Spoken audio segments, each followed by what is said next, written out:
Hi friends, 69,000 शिक्षक भर्ती में एक बार फिर से आपका स्वागत है। और 69,000 शिक्षक भर्ती में बहुत ही खुशी होने वाली एक अपडेट सामने आ रही है, जिसमें 22,000 सीटों को जोड़ने के लिए यहाँ पर केस फाइल हो चुका है और जल्दी उसकी सुनवाई होने वाली है। और उत्तर कुंजी विवाद में भी अब 2 सुनवाई होंगी, जो कि अलग अलग केस हैं। अमित त्रिपाठी और ऋषभ मिश्रा वाला केस है, दोनों में ही अब सुनवाई होगी। इससे कम गुणांक वालों की जो उम्मीद है वो दोबारा से एक बार जाग गई हैं। आइए देख लेते हैं क्या है मामला। पहले एक एक करके, पहले ये केस है, ये अमित त्रिपाठी है, सन ऑफ कमलेश पाठी त्रिपाठी। तो इन्होंने केस किया था इस भर्ती के ऊपर उत्तर कुंजी विवाद को लेकर। तो आंसर की को लेकर अब कुछ ना कुछ यहाँ पर देखने के लिए मिल सकता है। और यहाँ पर गवर्नमेंट से फॉर्म में संशोधन का भी मौका मांगा गया है। कुछ अभ्यर्थियों ने ये कहा था कि साइबर कैफ़े वाले ने गलत डिटेल भर दी थी, जिसकी वजह से हमारा जो है फॉर्म गलत हो गया। और दूसरा जो गणेश कुमार ये है, गणेश कुमार को लेकर भी यहाँ पर भोला प्रसाद केस है। ये 22,000 सीटों को जुड़वाने के लिए गणेश कुमार जी की ये इम्पोर्टेंट केस हुआ है इस भर्ती पर, क्योंकि ये केस 1,37,000 पदों को 6 महीने में भरने की जो बात की गई थी।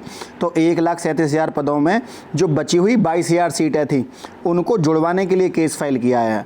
एक बार फिर समझ लीजिए, गणेश कुमार जो केस है वो, क्योंकि सुप्रीम कोर्ट का आदेश था कि 1,37,000 पदों को लगातार 2 परीक्षाएं करा के शिक्षा मित्रों का इसमें भर्ती का मौका मिलना था, लेकिन इनको वेटेज के साथ साथ, लेकिन 1,37,000 पदों में से अभी 22,000 सीटें बच रही हैं। तो सुप्रीम कोर्ट के समक्ष ये बात रखने के लिए ही गणेश कुमार का ये केस फाइल हुआ है, क्योंकि माननीय न्यायालय का ही निर्णय है, तो न्यायालय अपने दिए गए निर्णय से शायद पीछे ना हटे।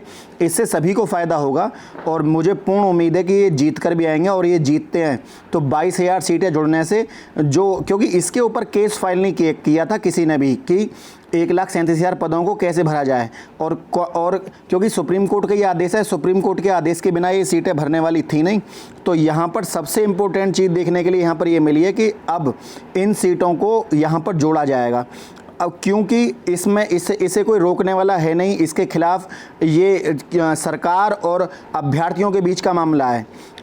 यहाँ पर एक बीच में जो दलील दे सकते हैं वो शिक्षा मित्र दलील दे सकते हैं कि हमारे लिए पद रिजर्व रखे जाएं। बाकी सुप्रीम को ये तो तय है कि यदि शिक्षा मित्र यहाँ जीते या ना जीते, लेकिन 1,37,000 पदों को पूर्ण रूप से भरा जाएगा। सरकार मेरे ख्याल से इसका कोई विरोध नहीं करना चाहेगी।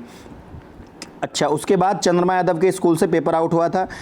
यहाँ पर क्या हुआ था कि पहले ही पेपर आउट हो गया था। कान में छोटा सा माइक्रोफोन आता है, वो लगाने के लिए दे दिया था। बेल्ट में और बटन में इनको चिप लगाने के लिए दी गई थी, ताकि जब चेकिंग होती है पकड़ में ना आए। बटन में बहुत छोटी सी और बेल्ट में छोटी सी चिप लगाने के लिए दी थी इनको। और उसके तहत लगभग 50 से ज़्यादा अभ्यर्थियों की कल STF ने यहाँ पर जाँच कर दी है। दूसरा मुद्दा जो है वो ऋषभ केस, जो कि उत्तर कुंजी विवाद को लेकर है। ये मैटर पेंडिंग में आ गया है और जल्दी ही इसमें थोड़ा बहुत आपको देखने के लिए मिलेगा। 69,000 शिक्षक भर्ती में ऋषभ मिश्रा का केस अपने आप में वैल्यू रखता है। वैल्यू इसलिए रखता है कि कुछ बच्चे कहते हैं सर जांच होनी चाहिए उत्तर कुंजी की, कौन से प्रश्न सही हैं कौन से गलत है, हम 1 नंबर से फेल है, हम 2 नंबर से फेल है। तो यदि सिंगल बेंच में कोर्ट हार जाती है, डबल बेंच में सरकार स्टे हटवाने में कामयाब होती है, फिर सुप्रीम कोर्ट केस चला जाता है। और जब सुप्रीम कोर्ट में केस जाता है तो यहाँ पर सबसे इंपॉर्टेंट बात निकल कर ये आती है कि दोबारा से सुप्रीम कोर्ट की चौखट पर जाता है। वहाँ पर ये तर्क दिया जाएगा कि सर सिंगल बेंच से हमने स्टे लगवाया था, डबल बेंच से इन्होंने हटवा लिया, लेकिन अब ये केस क्योंकि हम चाहते हैं कि जो उत्तर कुंजी है उसकी सही से जाँच हो। अब देखते हैं इस भविष्य में इसमें क्या होने वाला है। लेकिन 1-1, 2-2 नंबर से जो बच्चे फेल होने वाले हैं या कॉमन नंबर मिलने वाला बच्चा है, उसको इससे कुछ छात्र बाहर हो जाएंगे, कुछ छात्र अंदर आ जाएंगे। बाहर वो छात्र होंगे जिनके वो प्रश्न नहीं होंगे यदि उत्तर कुंजी में कोई बदलाव आता है, और अंदर वो बच्चे हो जाएंगे जिनके वो प्रश्न सही होंगे। वहीं पर कुछ बच्चे ऐसे भी हो सकते हैं, यदि कॉमन नंबर सरकार ने दे दिए तो कॉमन नंबर मिलने से ऐसा भी हो सकता है कि किसी के 4 नंबर बढ़ जाएं, क्योंकि 4 प्रश्नों को लेकर यहाँ पर बड़ा विवाद देखने के लिए आ रहा है। ऋषभ मिश्रा का जो केस है वो केस पेंडिंग है, मैंने आपको पहले ही बता दिया था इसके बारे में। अमित त्रिपाठी वाला जो केस है इसके बारे में मैं आपको बता चुका हूँ कि थोड़ा सा डिफेक्ट हो गया है ये। तो इसमें इसको संशोधन करके दोबारा लगा दिया जाएगा। लेकिन दूसरा जो केस है गणेश कुमार जी का, उसमें कोई डिफेक्ट नहीं है, उसकी सुनवाई तय है। तो ये केस जो है सीटों को जुड़वाने के संदर्भ में यहाँ पर आएगा। उत्तर कुंज विवाद दोबारा से आंसर की को लेकर मामला लिस्टेड हो गया है। जल्दी ही आपको इसके ऊपर सुनवाई यहाँ पर देखने के लिए मिलेगी। तो 69,000 शिक्षक भर्ती में कुछ चीज़ें देखने के लिए ऐसी मिल रही हैं। गणेश कुमार जी का मैंने आपको बताया 22,000 से मोस्ट इंपॉर्टेंट चीज़, मैं शुरू से ही जो वीडियो बना रहा हूँ मेरा उद्देश्य यही है कि जो 22,000 बची हुई सीटें हैं ये इसमें जुड़ जाएँ, ताकि जब ये सीटें जुड़ती हैं तो हमारे माध्यम से हम बोलते हैं कि ये ऐसा होना चाहिए और उसके पीछे हम तर्क देते हैं कि सुप्रीम कोर्ट ने कहा था। कोई बच्चा उस बात को सुनता है, फिर वो केस फाइल करता है, तो इससे बहुत बड़ा फ़र्क पड़ता है। हम चाहते हैं कि ये मैसेज कहीं ना कहीं उन बच्चों तक उस चीज़ का लाभ पहुँचे जिसके लिए वो लड़ रहे हैं। यही एक काम होता है सोशल मीडिया का कि वो अपनी बात को सबके समक्ष रखे और जीत उस व्यक्ति को मिले जो न्याय संगत हो, जो न्याय के साथ खड़ा है 69,000 शिक्षक भर्ती में। ये सबसे बड़ी चीज़ें हैं। और वहीं पर जो सीटेट का पेपर होना था अभी 2020 का, तो जो सीटेट का पेपर है सीबीएसई पेपर कराती है। तो सीटेट का जो पेपर है, सीटेट के पेपर में सीटेट का जो पेपर होना है सेंट्रल एलिजिबिलिटी फॉर टीचिंग, इसमें क्या होने वाला है कि ये एक तरह की टीचिंग एलिजिबिलिटी होती है, वो तो पता होगा सभी अभ्यर्थियों को। सेंट्रल इससे किसी भी राज्य में आप परीक्षा दे सकते हैं। इसको सीबीएसई कराती है। सीबीएसई 7 साल के लिए वैलिड होता है। तो सीबीएसई ने ये अपडेट करने के लिए वहाँ से अभी फ़िलहाल इसको हटा दिया है। हो सकता है इसमें सीटेट 2020 अभी ना हो और अभी थोड़ा 1-2 महीने लेट कर दिया जाए, क्योंकि कोविड-19 का बहुत बड़ा प्रकोप छाया हुआ है। उत्तर प्रदेश में बहुत ज़्यादा मामले हैं आए हुए हैं सामने, और तो इसको लेकर सीटेट की परीक्षा को लेकर साइट अपडेट की जा रही है। हो सकता है 1 या 2 महीने की परीक्षा पीछे हट जाए। उन अभ्यर्थियों को मैं एक बताना चाहूँगा जो इससे जुड़े हुए हैं। लखनऊ डबल बेंच में मुद्दा पहुँच चुका है। तो उत्तर कुंजी को लेकर अब 2 विवाद हो गए हैं। उत्तर कुंजी को लेकर 2, एक तो अमित त्रिपाठी वाला केस है और एक ऋषभ मिश्रा वाला केस है। 2 केसों के ऊपर सुनवाई होनी है। और बची हुई सीटों को लेकर ये गणेश कुमार जी का केस है, इसके ऊपर सुनवाई होनी है। मतलब 22,000 सीटों को 1,37,000 पूरे पदों को 6 महीने में भरना है। इस बात को कोर्ट को याद दिलाने के लिए दोबारा गणेश कुमार जी को केस करना पड़ा है यहाँ पर, और इस पर जल्द ही आपको सुनवाई देखने के लिए मिलेगी। और बाकी चीज़ें जब तक सामने नहीं आएंगी तब तक उसके बारे में पूर्ण सहमति जताना सही नहीं है।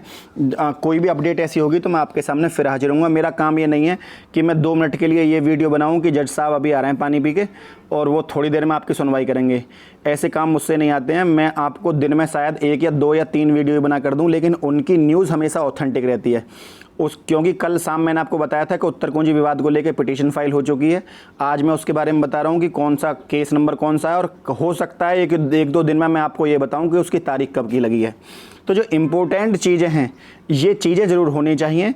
इससे कई बार ऐसा होता है, बच्चा कोई नेगेटिव सूचना होती है तो बच्चा भ्रमित हो जाता है थोड़ी देर के लिए, उसका मूड ख़राब रहता है। तो हमारा काम यह है कि बच्चे तक हमेशा पॉजिटिव चीज़ें पहुंचाई जाएं, ना कि इस तरह की चीज़ें जिससे बच्चे का मन विचलित रहे और बार बार यूट्यूब को खोल कर देखे कि इसमें क्या हो रहा है। ऐसी चीज़ें मेरे ख्याल से नहीं होनी चाहिए। हमारा काम है बच्चे को सांत्वना देना और धैर्य बनाए रखना, क्योंकि उसका नंबर आज नहीं तो कल, जीत तो हमेशा न्याय की होती है। तो ऐसी चीज़ों को, दूसरा हमें इस तरह के प्रयास करने चाहिए जिससे सभी का भला हो। जैसे कि 22,000 सीटों को जुड़वाने का प्रयास किया गया, या उत्तर कुंजी विवाद को लेकर यदि 1-2 बच्चे के 1-2 नंबर कम है तो इसकी जांच की मांग हम भी करते हैं। जांच होनी चाहिए, लेकिन नियुक्ति पत्र किसी का नहीं रुकना चाहिए।